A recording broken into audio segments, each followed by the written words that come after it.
play the guitar and climb Everest and skydive. But I soon realized that playing the guitar is nowhere near as easy as it looks on television. And with each passing year, the likelihood of me climbing Everest was less and less.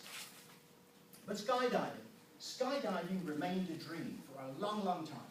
In fact, right up until the time I got married.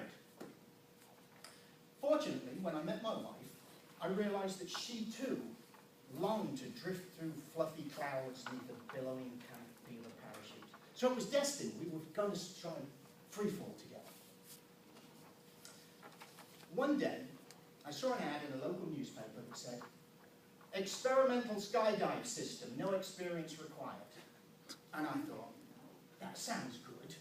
Now, you guys see, you're obviously a lot smarter than me because you realise that the words experimental and skydive don't belong on the same page, let alone in the same ad. But you see, I didn't see that because I was hooked on this no experience necessary part.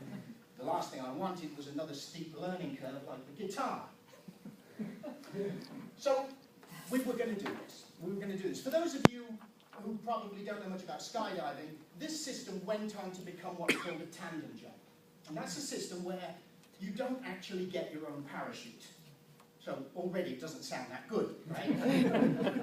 What you have is an instructor who does have a parachute, knows how to use it, and you are connected to them. So hopefully the whole thing works beautifully. So we decided to do it. The next Sunday, we drove down to South Florida, Homestead, where a grass runway had been fashioned from a banana plantation, and I was introduced to Garcia. He was going to be my trainer. After signing a piece of paper to say that we wouldn't sue anybody if we died, Garcia walked me to the aeroplane. I probably shouldn't say aeroplane, because it's going to give you guys the wrong idea of what it was. This was the smallest aircraft I'd ever seen in my life. It looked to have been made out of an old antique crop duster or something. It didn't even have a door on it. It was just a hole cut in the side of the fuselage. I think it's the same vehicle that Garcia used to originally enter the United States. We walked to the plane, we clambered inside, the pilot put down his rum bottle, and we took off. Higher and higher we climbed, and when we got to the point where I was about to pass out, either from lack of oxygen or fear, he buckled onto me, and we edged our way out of this hole in the side, and stood on the wheel holding onto the wing. And then I looked down and I thought to myself, what the heck am I doing here? And I thought, I don't really like drops. And it hadn't occurred to me to that point that there would be one. Roller coasters. Years before, my brother had tricked me onto going on a roller coaster. He said, oh, it's just a small one, you'll enjoy it. And I got on. And as the little car rounded a stand of pine trees and I could see the course, I saw these tracks disappearing off into the stratosphere. And when I got to the top, I looked and I swear I could see the curvature of the earth. And I didn't like it. And I wanted to be back down on the ground. And then we began to descend. And I realised, no, I didn't want to be down on the ground. I would rather stay. Because I didn't deal with it very well. I began to scream hysterically. And the other people on the roller coaster, they were mocking me and laughing. Now, to be fair, they were mostly small children, and they'd probably not seen a grown man crying before. It was a horrible experience for me, and even after they met me on the ground with an ambulance, I didn't feel any better.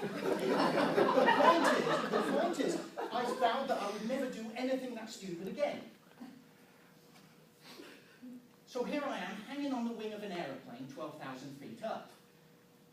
And I thought, I wonder how many people get up here and chicken out. Because I didn't want to be the first ones. So I called over my shoulder to Garcia and I said, do many people get up here and chicken out? And you know what he said? These are his actual words to me. He said, oh, no, not the first time. Not the first time. And that told me that nobody can possibly be ready for how bad it's going to be. And while I'm pondering his response, he just lets go of the plane. There's no warning, there's no words of comfort, not even a tres, dos, uno, vamos!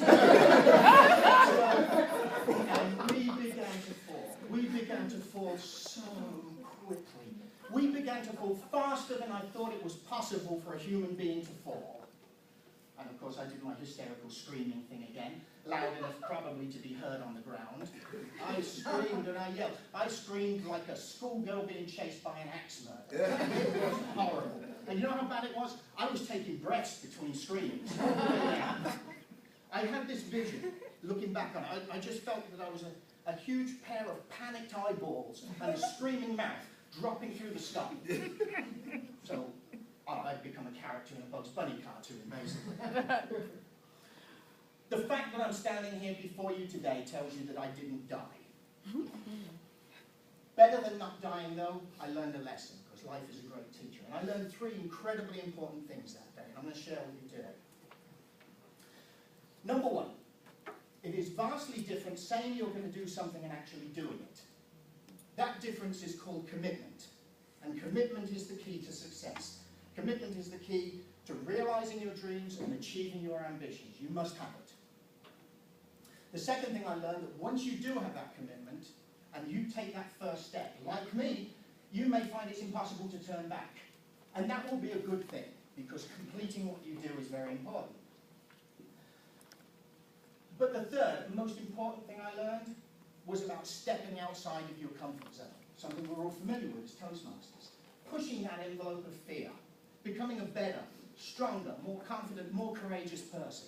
Because that's the effect that the experience had on me.